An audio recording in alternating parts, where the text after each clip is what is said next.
welcome to everyone. Today in Pyramid Valley International is a great day because we are going to meet two great spiritual scientists in Pyramid Valley International.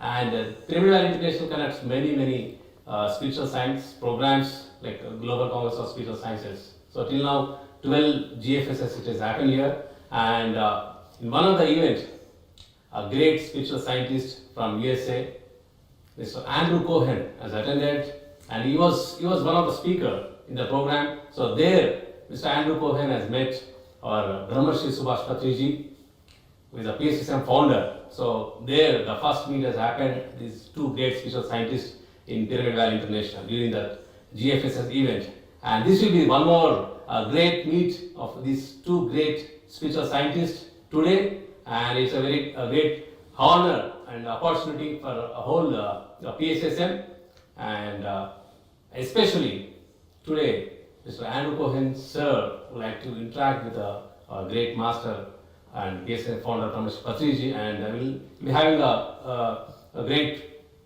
chat. Great chat you can say, and it's a great opportunity for me to introduce this great spiritual scientist. Informal chat. Because always Patriji sir makes us so informal so that we'll be more open up. And this is a regular style of Patriji sir, and this style and this whole interview will be happening now. And welcome sir, and welcome Andrew sir to Pyramid Valley International, and also for this great informal chat. Thank you. Yes sir. Yes, Swamiji. I have a question for you, Swamiji. Already? Yes. Shoot. So I said to you a few minutes ago, when we decided to have this dialogue, I said to you, shall we discuss consciousness? You replied, Andrewji, I don't know anything about consciousness. I'm a common sense man. So what I want to ask you is this. Vedanta tells us that consciousness is fundamental, consciousness is primary, consciousness is timeless, consciousness is formless, consciousness is beginningless and endless and eternal, and it is the foundation of reality. Vedanta tells us that the realization of consciousness, the conscious recognition and awakening to consciousness and its infinite nature is the source of Brahma Vidya, from spiritual liberation and enlightenment. Yes. So, being a common sense man, what's the common sense relationship to the discovery of consciousness? It appeals to my common sense. See, all the spirituality, all the experience of spiritual masters like yourself, like Ramana Maharshi, like Buddha, like Mahavir, like Jesus, they appeal to me. They appeal to my common sense. These are all great masters who have dedicated themselves to the search for truth. I have not done like them. I am a reporter. I consider myself a reporter. See, what does a reporter do, journalist do? Something is happening somewhere, he will report it. I am a spiritual journalist. So I report. I take from the spiritual masters and report what they have done to the common masses. With all respect, sir, this is not true. It is true, Swamiji. No, with all respect. Why you want to fight with me? Because you are a practitioner. You're not merely a reporter. You're not telling what other people are doing. I'm also a practitioner. No, but you went to see what these other masters were doing, and now you're doing it yourself in a very big way. So you're not merely a humble reporter. You're a generator of awakened beings, awakened soul, awakened minds. So this is not merely the job of a reporter. A reporter who has accepted all the reports of the experience of masters. Yeah, but you are actively a generator, an atomic generator of consciousness, of spiritual awakening, of love, devotion, and of spiritual activity. I tell people, hey, Andrewcohen has got a great experience. Hey, Ramana had a great experience, and I am thrilled by the experiences. You also do meditation, you will also have those experiences. I report you, Swamiji, to everybody. That's true, but the radiance, the living radiance of the realizer attracts the seeker and inspires the seeker to do the sadhana. Without the radiance of the spiritual master, the seeker won't do the sadhana. So now I can give you I'm not an ordinary journalist, I'm a very great journalist. I believe that, but you're not merely a journalist. I'm a great journalist, I'm not a mere journalist. I accept all the messages of all the great masters, totally.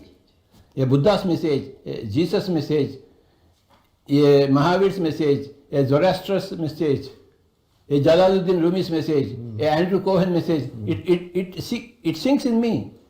My heart reverberates. But what I wanted to ask you is, being a common sense man, what is the common sense reaction to the discovery of eternity? See, those people who lack common sense, they disagree with these people. They say, hey, something is visible, it's all blah blah, you can't see it, you can't prove it. Correct. So I don't like it. They're materialists. Okay, it can't be proved.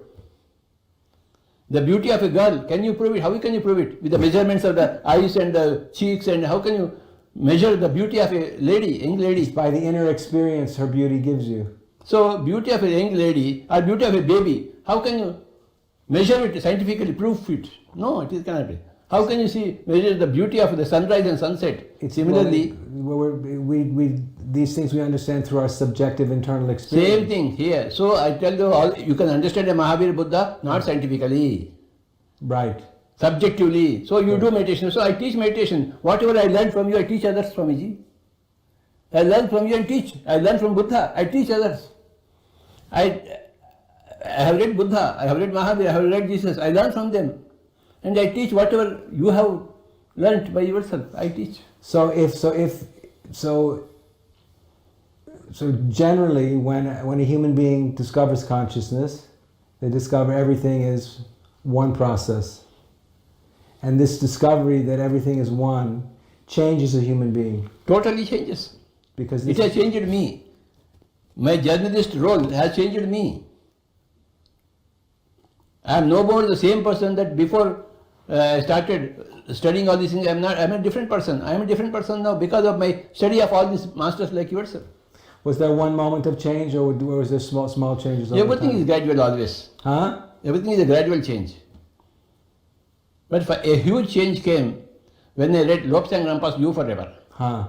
That was in 1979. What happened? What happened? There he was describing astral travel, silver cord, astral worlds, Akashi records in such a beautiful way. I said, hey, this is the truth. In 2 days, I read the whole book, You Forever, by Lobsang Rampa, greatest Tibetan master. So I wanted to ask you a question. Yes. I've noticed that in some of your closest devotees, your closest disciples and students, Nobody is a disciple of me. I disagree with you. well, what looks like? Maybe. What appears is always defective. Okay. Your apparent devotees, the closest ones, many of them tell me that since they started meditating under your guidance, they gain access to a metaphysical loka, and in this loka they met spiritual beings. Yes. That were transcendental beings. They weren't merely human, and these beings would speak to them and help them and guide them. Yes. Can you tell me what your understanding of this metaphysical domain is all about, and how this is related to your own awakening? Whomsoever I taught meditation, yes, I am a teacher of meditation, apart from being a journalist. Part-time job. Part-time job. So, my part-time job fetched me very well. Looks like. Looks like. Looks like. Whomsoever I started teaching, they became masters. They became my colleagues in the spread of this great meditation revolution. They became my partners, my business partners, and shareholders in the company. But what I'm interested in is this, you said when you read Lobsang Rampa, you heard about these metaphysical realms of reality, these other dimensions. And it seems that your non-disciples, your non-students, who are the most devoted, they've told me independently without my asking, that in their meditation they have access to this Brahmaloka, where Of course so, of course where so. they meet spiritual beings that help them and guide them and support them. That and will love happen them. for everybody. If it happened to Lok Sayama, it will happen to every person. But it seems to be, but what they're describing, in the way they describe it, seems to be connected with you and your transmission. Yes, since I played a role in the whole thing, it is proper that they get connected to me in meditation too. But do you know anything about these spiritual beings? I don't know anything personally. So this is not part of your experience, it's part of their experience. It's part of their experience. I learned from their experience that I am a part of their experience. And So- I believe in them. No, I know they do. Because what I wanted to ask you is because I imagine the Buddha would say, and I imagine someone like Ramana Maharshi would say, that anything that you can see, any object that appears, any being that appears separate from consciousness itself, is an apparition, is an illusion, is ultimately. Nothing is an illusion. Sorry. Nothing is an illusion. Nothing is an illusion. Everything is real. Everything is real. What does this mean?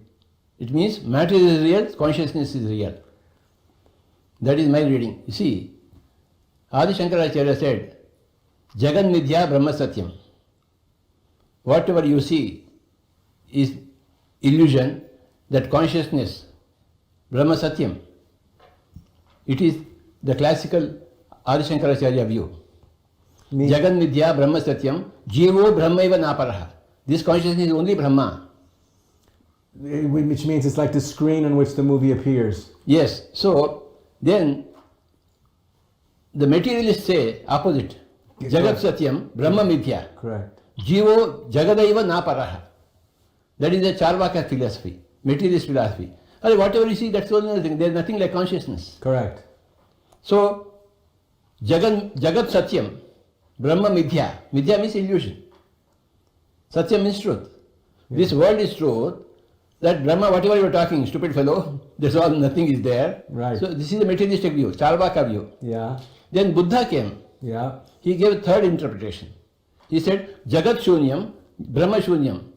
There is no consciousness and there is no object, there is no subject. There's emptiness. There is only emptiness. Jagat Shunyam, Yeah. Brahma Shunyam. Yeah. Jivo Shunyaiva Naparaha. This consciousness, this witness is also an emptiness. I understand that, sir. So that's why, in relationship to that definition of ultimate reality. I am coming, Swamiji. Okay. So there are four viewpoints. First viewpoint is Jagat Satyam Brahma Mithya. That is a materialist view. Adi Shankaracharya, Jagat Mithya Brahma Satyam. And Buddha's view, both are idiots. both are emptiness. There is nothing but emptiness everywhere. Correct. But I say Yeah.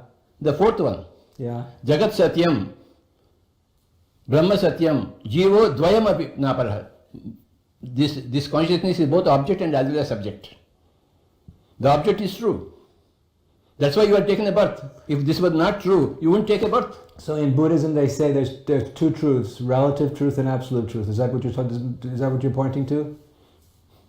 Only one truth, that this is truth, consciousness is truth. But they say. I don't agree with Buddhists. But they say that. So they are against. No, but they say that in absolute reality, there's only one. In absolute reality, there's only one. There's no you, there's no me, there's no here, there's no there, there's no up, there's no down, there's no east, there's no west. There's only one.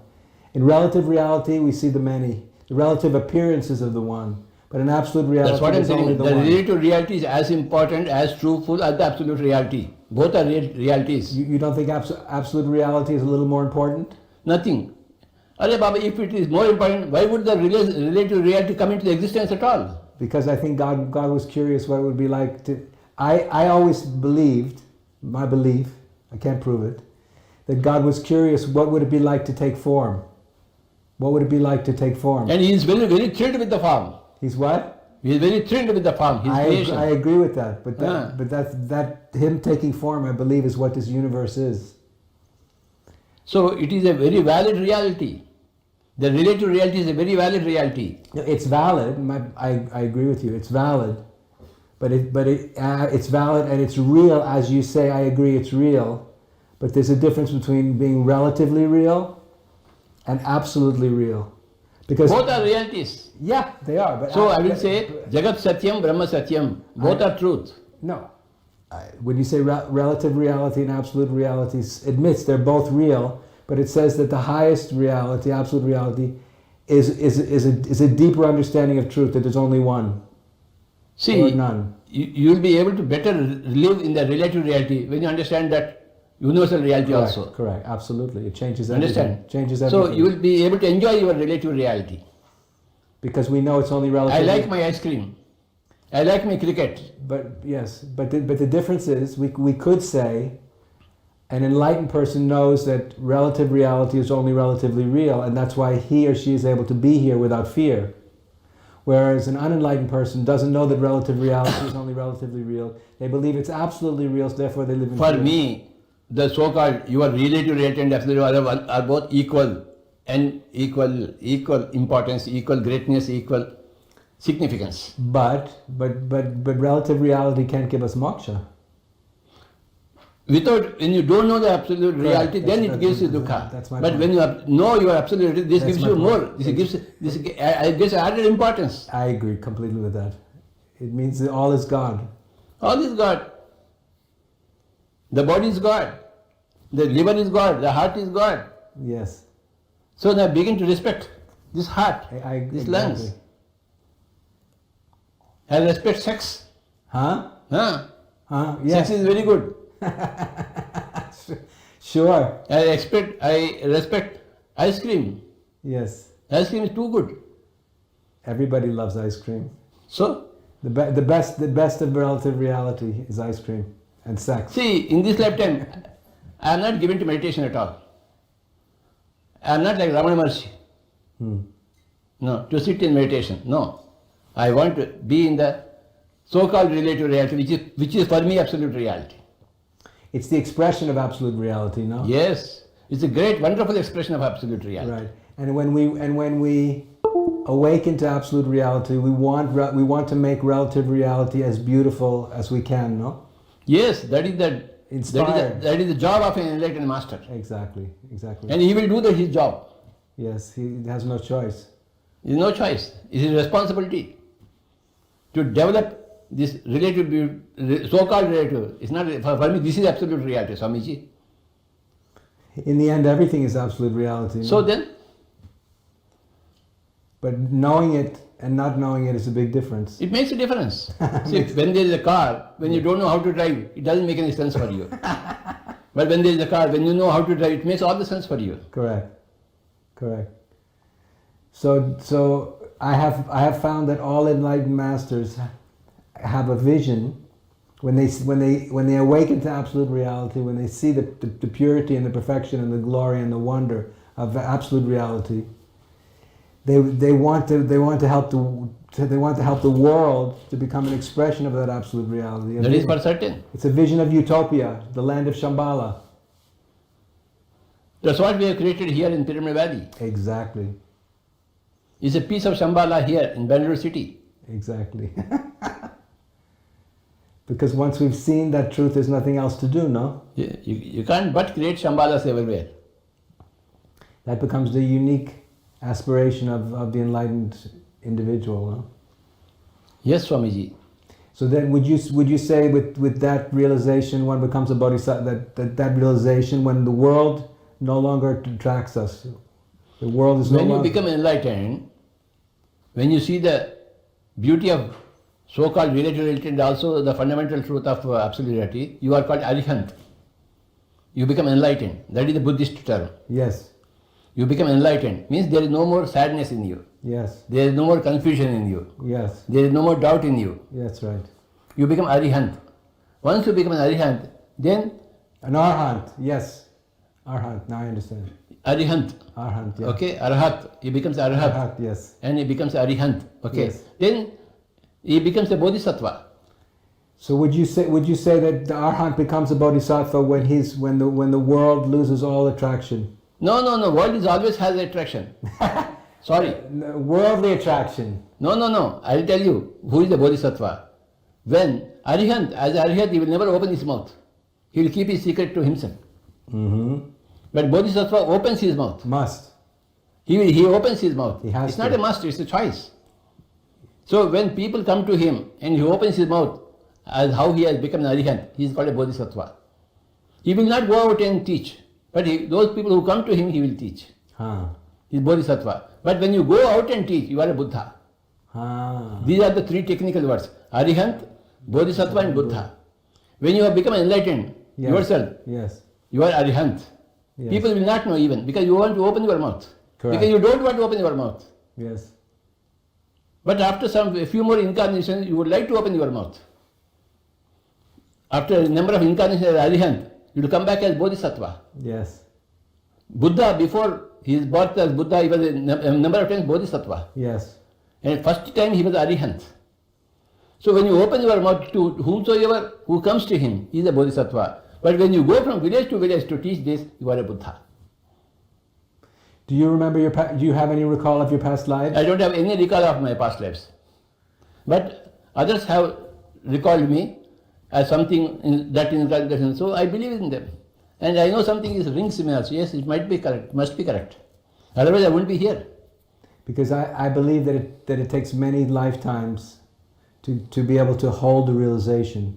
To have the realization is not difficult, but to hold it, not to lose it, requires a readiness and Of course, a sir. maturity. And this takes many lifetimes. Many lifetimes of preparation and Yes. experience. That goes without saying. Yes. You are right. Gandhi, to hold that kind of truth, he must have taken many births to hold that kind of truth. Mother Teresa, to hold that kind of truth, she must have taken many earlier.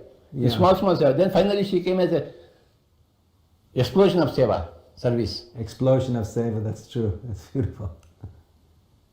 So it takes many incarnations. Bahunam janmanam ante gnanavan mam prapadyate. From Bhagavad Gita. It takes many lifetimes. Bahunam janmanam ante. Then you become a gnani, an enlightened person. Doesn't take one lifetime, no way. I used to believe it could be done in one lifetime, now I know it can't. See, there is no hurry for enlightenment. So we have to take many lifetimes to have all the experience, to all the nooks and corners. Yes, indeed. Understand? Yes. To know all the dark places. Yes, indeed. So in every lifetime you will see some dark place. Okay, no, this is light space. Okay, you go Yes. there. So it takes many lifetimes for you to acquire small enlightenments. And finally, you will become an arihant. After that, you will become a bodhisattva. After that, you will become a Buddha. So once a bodhisattva becomes a Buddha, is that Buddhahood for only one lifetime or for many lifetimes? It could be many lifetimes also. Acha. Okay. It could be one lifetime, it could be... The choice is always there. Choice is always there. And a person can say, okay, one lifetime is enough for me, I am going to Satyaloka to be a co-creator in the whole creation. From Satyaloka. Satyaloka. Others can say, okay, I want to go again and teach. I imagine that coming back to earth and teaching would be more of a challenge than co-creating in It is Satyaloka. individual thinking. But in Satyaloka, my life must be very easy, no? Nothing is easy, Baba. Every loka is a challenge. Even in Satyaloka? Everywhere is a challenge. Because in Satyaloka, there's nobody to worry about, no? But you have to take care of others. True. Like a mother takes care of her children, babies. Yes. How much trouble the mother has to take? All trouble. Now in Satyaloka, you become a mother of the whole universe. All these people's headaches you have to bear. Yeah. What about? It is not an easy job, Baba. And I think the most difficult thing for the Bodhisattva or the Buddha, whether on earth or in Satyaloka, is to capture the people's attention, because people aren't looking. Work is there everywhere. Challenges are there everywhere. Even this is new for me. Yes, That of in course. Satyaloka, there's work to be done. Don't go there, Satyaloka. You will be caught in the work. No, I'm having enough trouble in Earthloka. There is no trouble in Satyaloka, but there is a lot of work is there. Yeah, is that work a burden or It is the work of love, or joy? Okay. work of joy. There is no trouble. There is no trouble, sorry, Swamiji. Even here, there is no trouble for an enlightened master. Socrates was given poison. Okay, take it. Like ice cream. If there were trouble, he wouldn't take it. So do you feel that the the consciousness of the Buddha of a Buddha is eternal, or does it realize extinction at some point? The moment you become arihant, you have achieved all enlightenment. But there's the consciousness of the Buddha, the highest level. No, arihant itself is the highest level. Arhat's the highest level. Yes, that's why you are called arihant. Okay. So does the consciousness... Then becomes a teacher. Understood. So, but does the consciousness of the Arhat, does it survive? Does it persist for many lifetimes? It is eternal. Oh, so the consciousness of the Arhat is eternal. Yes. So eternal in form or beyond form? Whether you are in form or out of form, it is eternal, Baba. It doesn't make any difference for you. There's no difference between being in form and beyond form? No way, no difference. From the point of view of liberated consciousness, no difference, but... There is no difference. There has to be a difference. There is no difference. That is enlightenment, that is arihanthood. Whether you are in the body or out of body, arihant is the same. Body is like a cloth. Yes. Do you want me to remove my cloth? Nothing happens to me. Whether I am clothed or unclothed, I am naked, I am the same. When Ramana Maharshi was dying, his disciples said, Master, please don't leave us. He said, where could I go? See, same point. The disciples don't know anything. The what?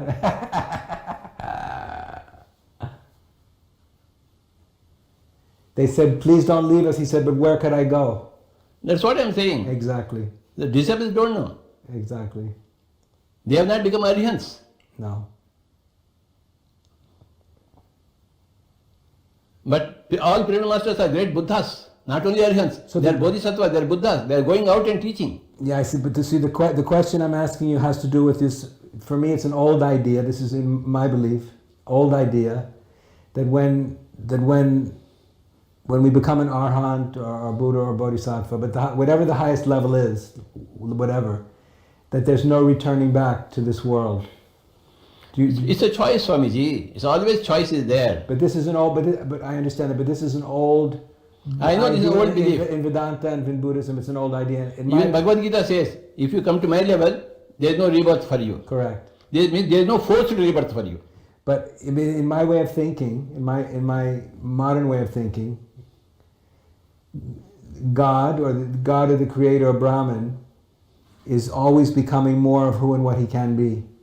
He's also growing in and with his creation. He's also growing and becoming more of who and what he can be. Yes. So therefore, from that point of view, there's no end to what's possible. There is no end. Which would mean he would be eternally in the state of becoming. And so the old idea of never coming back doesn't mean it doesn't work. It doesn't mean anything. Good. I'm so glad you agree.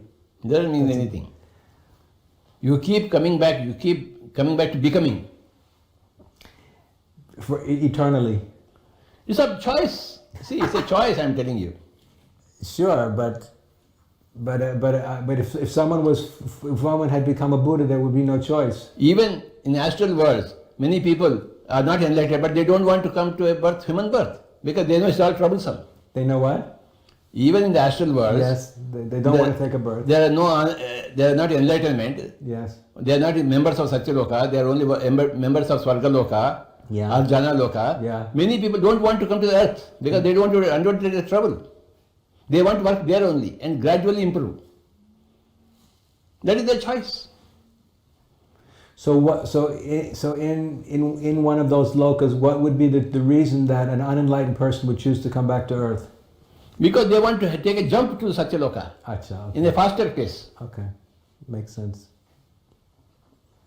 They want to have double promotion, so they have to come here, prove themselves here, and then take a double promotion to Satyaloka. Otherwise, they'll gradually work. They'll go from Jana Loka to Mahaloka to Tapaloka to Satyaloka. It will take lot of time.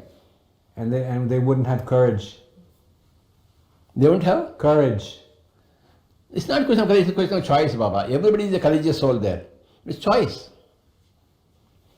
Attitudes, aptitudes. Doesn't it take courage to if you're a conscious being already? See, wouldn't it take courage to take a human birth? I don't call other people as weak souls. No. No, I'm not. Only you are courageous? I never said that. You said that. No, I never said that. I'm saying it would take courage to consciously choose. I to don't take agree a with that. It's a Why? question of choice. See, Because you said there's the slow train and the express train. see, either I want to walk or Uh-huh. I want to run. It's a choice. I want to run happily, I want to walk.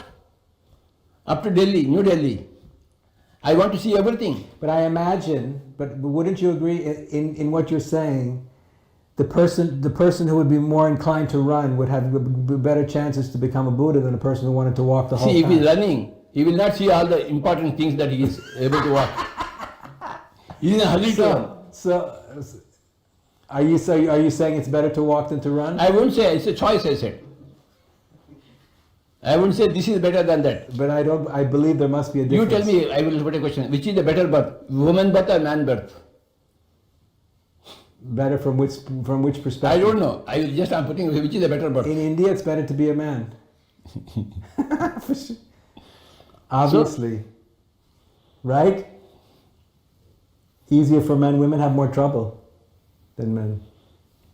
In the West? Less so. It's the same problem, but a little bit less. There's a little bit more advancement in this. Tell me about when you came first to Pyramid Valley. Yes. Then since then you are here. Yeah. Tell us your impression about our institution here. My impression of your institution is that everybody that I see around you and related to you, connected to you, is kind and generous and selfless and spiritually inspired and very loving. This is my experience with everybody. There's no exception. And you are an example of effortless being. There's an easiness and a naturalness in your being. You're not trying. It looks like, I mean, I don't know you so well, but it looks like you're not trying to do anything. And this is not something that you're not trying to not try. You're just not trying. and the results between your relationship to life and your state and the way your non-students are seems very non-dual, very beautiful. So I have a very positive impression. How is the pyramid? What do you say about the pyramid? Of the pyramid, I was only in the pyramid during the conference, so I don't have enough experience. And then on one day I tried to go up. One day when I visited, but it was so hot I couldn't stay up there. It's very hot out there. So I don't have much direct experience of the pyramid. Okay. But I have experience of the people, and that's very convincing to me. So I think just to get back to what we were speaking about, so you're Yes. saying if you're running, do you really mean to say that there's no difference between running and walking? In running, you miss many things which you won't miss when you are walking. But when you are walking, your goal is a little farther than when you are running. So it's obvious which one you want to see. Slow and steady wins the race. We have got a statement also. But I understand, but I've noticed that some people are very motivated, have extreme motivation, spiritual motivation. Some people, and they say this also in the Yoga Sutras, that some people have middle motivation, some people have very less. See, so the people with the greatest motivation make the greatest progress. That's my point. when you see from a limited point of view, in one lifetime, some people seem to be lazy, some people seem to be dynamic. But the reversal also will be there in the past lifetimes. I'll give you a small example. In this lifetime, many people give me fruits to eat. But I don't eat fruits. I don't like. Yeah. Because I must have eaten enough fruits in my past lifetimes. Yeah, Just because I don't eat now, it doesn't mean that I am against it. I understand. Just means if I am not running now, I am going slow pace, it doesn't mean that I have not run earlier. So you're saying in the end it's all the same? In the end, everything is the same. Everybody has to become male and female. Everybody has to run and go slow. So I ask you a question. So in the end, I agree with you. In the end, everything is the same. In the end, but in the meantime, Differences are there, correct. which are insignificant. Insignificant. They're insignificant? They are not, for an enlightened person, they are significant, very For what? significant. For what? For an enlightened person. Yes, because he sees the broader picture always. The more enlightened you are, the more broader picture you see. The more broader picture you see, the more enlightened you are. There is no end for enlightenment. Although there is a fundamental enlightenment is there. It's very paradoxical. It's all about paradox. And then you can argue and argue and argue for and against all these paradoxes. But paradoxes are there. A lot of Dharma speak is about these paradoxes. Yes, yes. When you understand all the paradoxes, then you are enlightened, I must say. Correct. Well, I think the paradoxes can only be understood with enlightenment, Yes, yes. which is the consciousness of non. First you become enlightened, then you understand the paradoxes. Yes, When you understand the paradox, you are more enlightened. correct. I have understood all the paradoxes. Because you can see that what appears to be a contradiction is not Yes, a yes. contradiction. I have understood all the paradoxes. Yeah. That's why my uncommon common sense is there. Ah. When you understand a paradox, what comes out is common sense. Uncommon common sense. Uncommon common sense. Common sense is not a common sense. It's Right. uncommon, very uncommon. Looks like. If we look at the world, this seems to be true. Yes, Swamiji. So I am a man of common sense, I can boldly say. Yeah. Because I have understood all the paradoxes. At various levels, paradoxes. Can you do good? How can you do good? You can't do any good. It's a paradox. Hmm. Is there death? No, there is no death. Is there no death? There is death. It's a paradox. Are you a god? Yes, you are a god. Can you be a god? I can't be a god. It's a paradox. When I hear this, I always hear the relative absolute distinction in these. Same thing. So which is better? It's a paradox. This is better than that. That is better than this. Both combined are better than both isolated. True. True. Swamiji, it's all paradoxical. Indeed, indeed, indeed. And I have understood all the paradoxes. That's why everybody is happy with me. From this side and from that side also. About 2 months ago, we were on the Zoom channel of Pyramid Valley, and I was speaking about being and becoming. I said they're both expressions of Brahman. Of course, sir. And then you listened and you said to me, yes, Andrew, it's a paradox. I said, yes. Yes, yes. But not everybody understands this. How can anybody understand, Baba? Can you understand music? Classical music of M.S. Subbulakshmi? You can't understand. You can't understand German. How can you understand everything? That doesn't go against you. Whatever you understand, that goes for you. But whatever you don't understand, that doesn't go against you. It can. It doesn't go against you, sorry. In life, sometimes if you don't understand things, we can take the wrong road. No.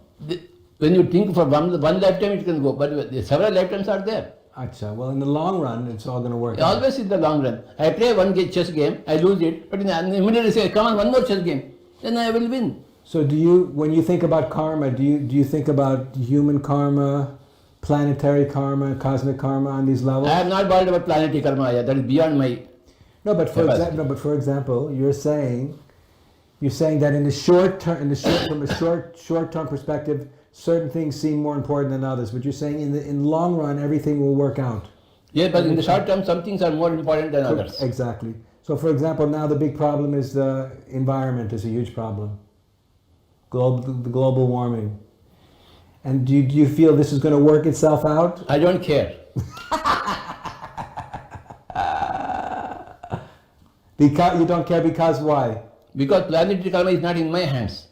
It is in the hands of all the multitude of human beings. Yes. But individual karma is in your own hand. Sorry?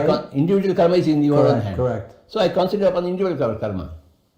Planetary karma, the planet will take care. I don't take care. What about we? What about we?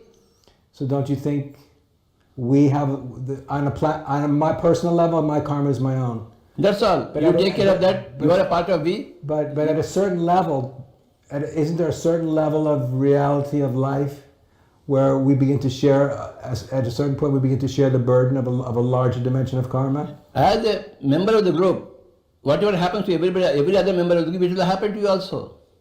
If there is a big earthquake, you will also die. So what? So what? Well, anyway, you will die. Well, the so what is, for example, Swamiji, I see on television now, they're showing the fires in Australia and in California. Yes. And then they showed a picture of a little bear surrounded by fire, like being terrified, and my heart was breaking. But this You can't help your heart breaking because your heart is made of breakable material. But for this was unbearably painful to see this poor animal trapped in the abuses of my species, no? You can't help it. Apparently we can, but we should and we could. Apparently we can, but we should and we could, no? You can't change others' realities. But for example, You can't dictate others' choices. no, but sir, but you admire Mahatma Gandhi, and Mahatma Gandhi saw what was wrong in humanity, and he wanted to purify this. He wanted human beings to come together as one. And somebody killed Mahatma Gandhi also. Therefore, Therefore what? no, I'm saying therefore, Mahatma Gandhi wanted the Muslims and I Hindus. don't want to be killed. What? I don't want to be a martyr. I want to live and help the whole world. Yeah, and exactly, because you care. I want to live and help the whole world. Because you care. By dying, I will not help the whole world. Because you care. I have to take one more birth. Maybe more. Maybe more. So I don't want to die. I don't want to be a martyr. This is my feeling also. I agree completely. I'm not ready to go. I want to live and help. Yeah. there's By more- living, I can help. Exactly. Not by dying. Not by dying. That's why life is so precious, no? Life is, I have a question for you. yes. I think I know your answer, but I have always thought that for a soul to evolve, the soul needs to be attached to a physical body. So I always thought that after the soul leaves the body between births, its spiritual state, its evolutionary condition is frozen until it gets a new It body. is not frozen.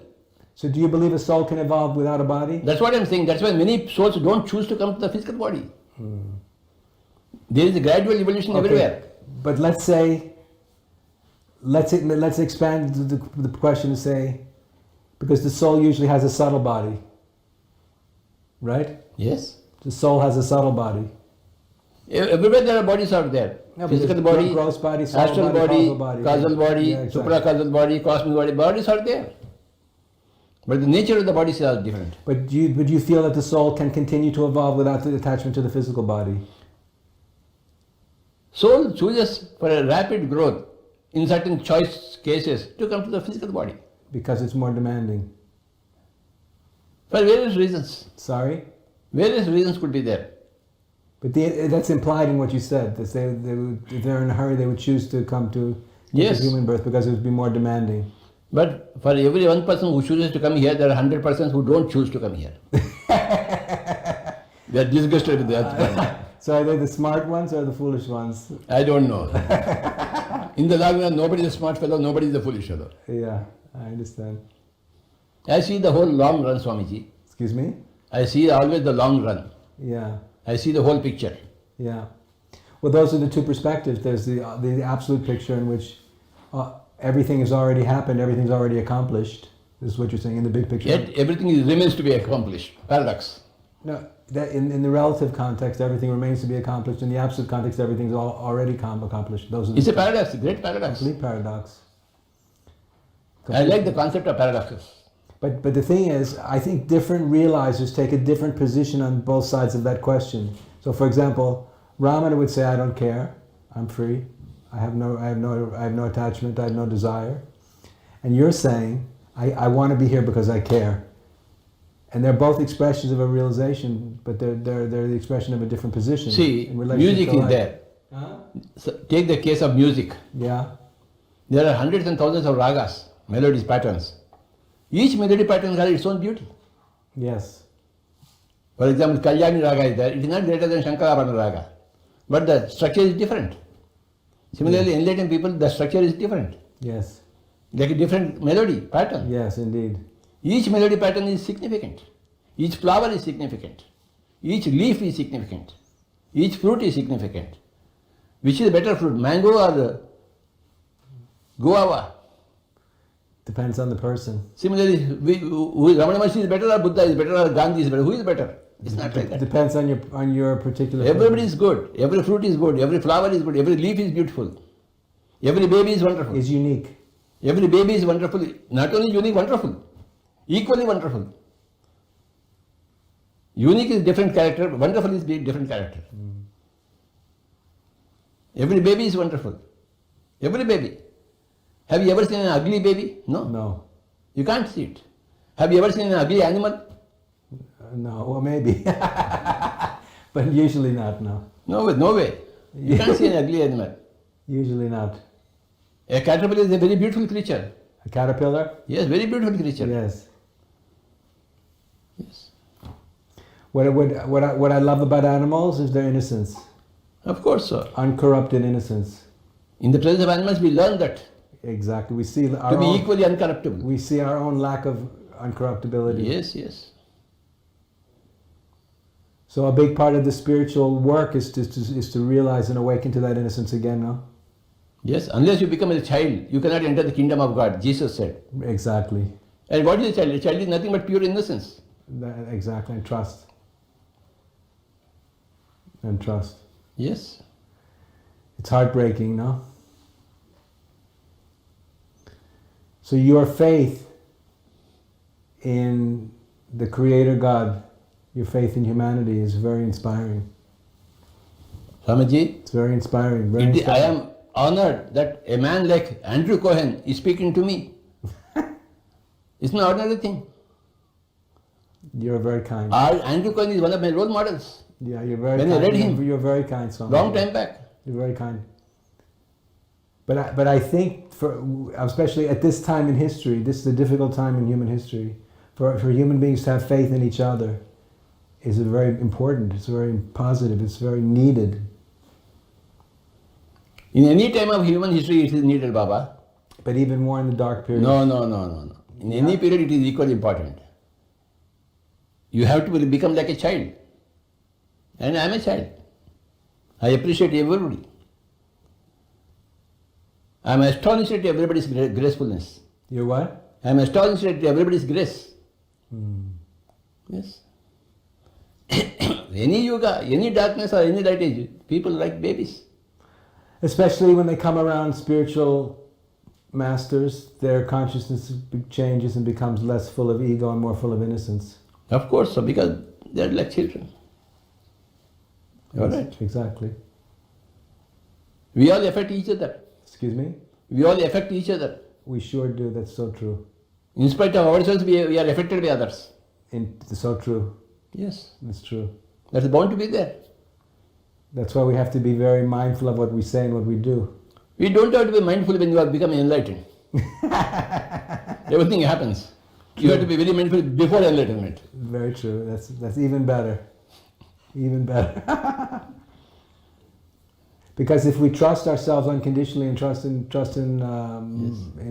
consciousness with all of our heart, beautiful things come through us. Yes, yes. Automatically they come to us. Yeah, they come. So we through, don't have to be mindful. Not because of us, but in spite of us. In spite of ourselves, yes. Before enlightenment, you are the cause of your mindfulness. But Yes. after enlightenment, mindfulness is your character, your innocence. This is so true. It's so true. Yeah. What is your message to all the Pyramid Masters My who are message, listening to this? realize how lucky and how fortunate you are. And keep doing the beautiful work you're doing. Thank you, Swamiji. Thank you very much. Thank you, Chandu, for arranging this. Thank you, Thank sir. you. Thank you. Great spiritual chat. And it started informally, and the whole the spiritual world, your spiritual chart has given a great message. Starting from the chart of Satyaloka to the 8th level, to complete the journey, where has to be running and where has to be walk, and starting from Buddhism and the greatness of Mahatma Gandhi, and more discussion about the Satya Loka. So it made us very clarity. And when we come here, when we come to the earth, we run, and when we are in astral worlds, we'll walk. But we will keep learning. So the learning is eternity and the eternal. So it's a great message. It has been come out from your great spiritual masters. It is a great opportunity for me to be being with this great spiritual chart, sir. And thank you very much, sir. Thank you, and thank you so much. Thank you. It was a pleasure. It was a pleasure. Thank you, sir. Thank you, Baba. Thank you, sir. Thank you, all the masters.